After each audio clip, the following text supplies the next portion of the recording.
sebagai kelompok yang mengundang untuk saya kembali ke Jakarta.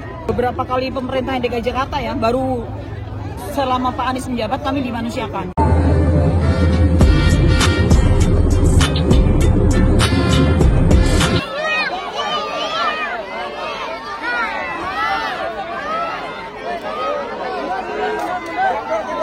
Anies, sehat Pak. Alhamdulillah. Gimana Pak? Lambat lagi Pak kita Pak. Part 2 Pak. Season 2 nih. Oke.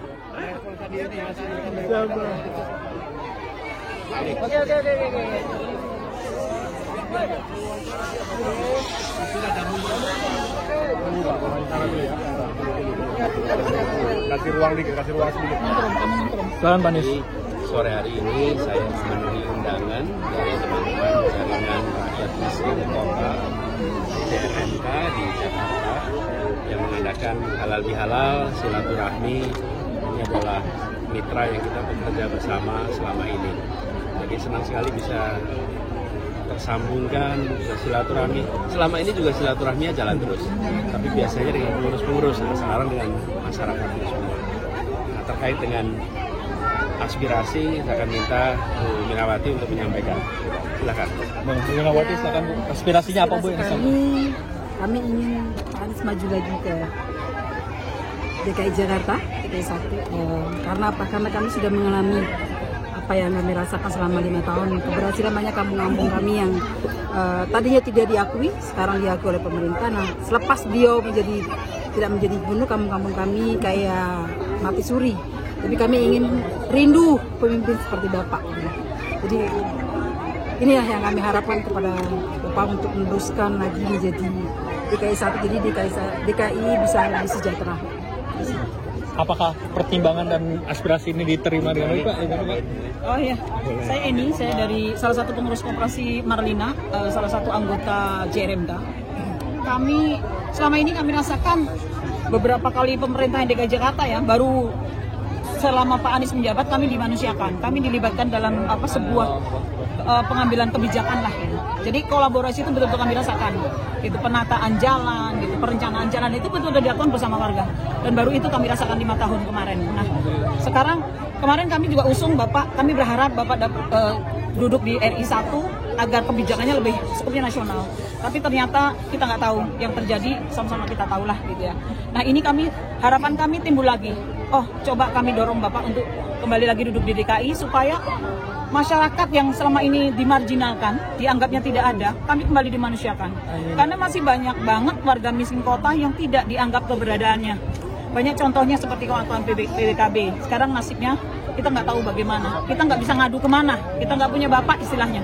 Gitu. Semua penataan seolah-olah proyek yang Bapak canangkan ini stop sampai di sini. Kami tidak mau, kami ingin berlanjut kolaborasi itu. Kami ingin kembali lagi bekerja sama dengan pemerintah yang sesungguhnya lah gitu. Kami rindu pemerintahan yang yang dekat dengan rakyat, yang hadir bersama-sama kami.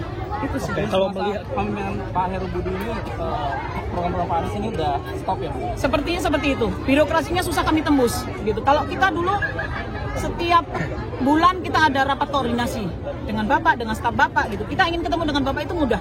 Kok sekarang balai kota itu kayak udah nggak familiar dengan kami. Kami dipingpong untuk memenuhi satu biro itu susah banget gitu. Jadi memang seolah-olah apa yang menjadi cita-cita kami untuk menata kampung kami ini sekarang mandek gitu loh. Ketakutan kami adalah kami digusur, kami ditiadakan, dianggap nggak ada, kembali menjadi gedung-gedung. Itu yang kami khawatirkan ke depan. Masa depan anak-anak kami tidak menentu. Gitu. Pak, dari berbagai macam persoalan yang lahir, Bapak tadi bilang ingin mengembalikan kondisi seperti semula, ingin memperbaiki kondisi rakyat. Ini menjadi komitmen Bapak untuk maju, Pak? Bisa jadi pertimbangan, Pak? Ya, kan memang dari dulu misi yang dibawa adalah menghadirkan keadilan. Ketika saya tidak berada di dalam pemerintahan, di luar, maka kami membuat gerakan-gerakan. Ada gerakan Indonesia Mengajar, gerakan turun tangan, misinya sama.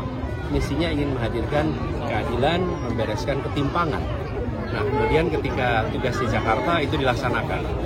Ketika kemarin mendapatkan tugas dalam Pilpres, itu juga misi yang kami bawa. Nah, sekarang saya memang dalam fase menakar, mempertimbangkan sudah ada undangan dari partai politik dan kemudian masyarakat juga, bisa dibilang seminggu bisa 3-4 kali di rumah itu berdatangan berbagai kelompok yang mengundang untuk saya kembali ke Jakarta. Dan hari ini saya mendatangi Halal Bihalal.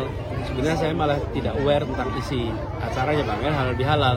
Ternyata teman-teman JRMK mengirimkan pesan yang sama. Nah, yang menjadi keperhatian kita semua adalah bagaimana ketidakadilan itu terjadi dan tidak boleh dibiarkan.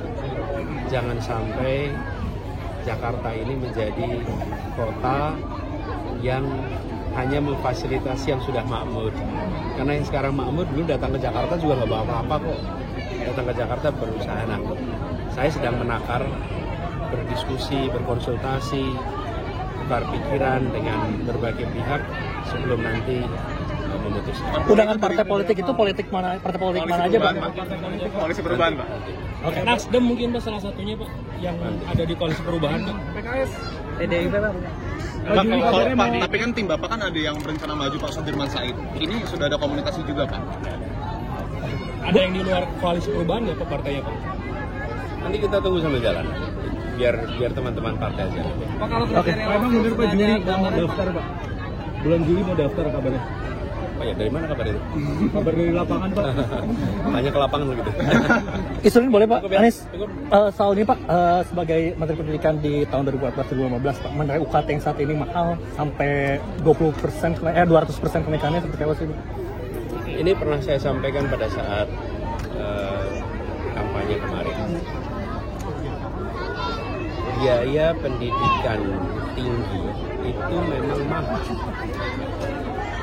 Dan negara harus memutuskan kepada siapa biaya ini dibebankan. Kalau biaya itu dibebankan kepada keluarga lebih besar daripada diambil negara, maka yang mampu merasakan pendidikan tinggi adalah mereka yang sudah makmur. Negara harus mengalokasikan anggaran lebih banyak, menanggung biaya lebih besar, supaya rakyat, keluarga-keluarga kebanyakan bisa kuliah. Masalahnya begini, yang masyarakat makmur, keluarga makmur, mereka sanggup membiayai. Yang berlatar belakang keluarga miskin, banyak program bantuannya. Yang kesulitan itu adalah mahasiswa yang dari keluarga tengah. Mau bilang miskin, dia tidak miskin.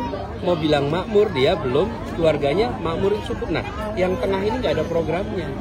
Nah, bagaimana caranya? Caranya dengan alokasi anggaran yang lebih banyak. Kalau dikatakan bahwa pendidikan tinggi itu bukanlah utama, tidak. Di Indonesia, pendidikan tinggi adalah eskalator sosial ekonomi. Yang mendapatkan akses pendidikan tinggi, derajat kesempatan pekerjaannya lebih tinggi, kesempatan sejahtera lebih tinggi.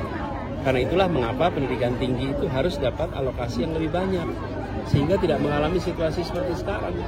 Kalau seperti ini diteruskan, maka mereka yang bisa kuliah adalah dari orang tua yang sudah kuliah dan makmur. Yang belum, keluarganya belum kuliah, belum makmur, nggak pernah bisa kuliah nantinya. Oke, Panja Komisi 10 DPR digelar nih mengundang Kemenko, Kemendikbud dan juga Kemendagri, gimana tanggapannya untuk membahas kenaikan UKT pendidikan tinggi? Sebaiknya dibahas problem fundamentalnya, bukan soal persentase kenaikannya saja. Karena kalau hanya mendiskusikan persentase nggak akan menyelesaikan masalah. Persoalannya sederhana sekali, biaya pendidikan tinggi mahal, kepada siapa itu dibebankan? Kepada keluarga atau negara? Itu hal mendasarnya. Selama itu tidak dibereskan, maka kita hanya berdiskusi persentase, nggak akan pernah selesai. Ya? Siap. Oke, siap. Terima kasih Pak.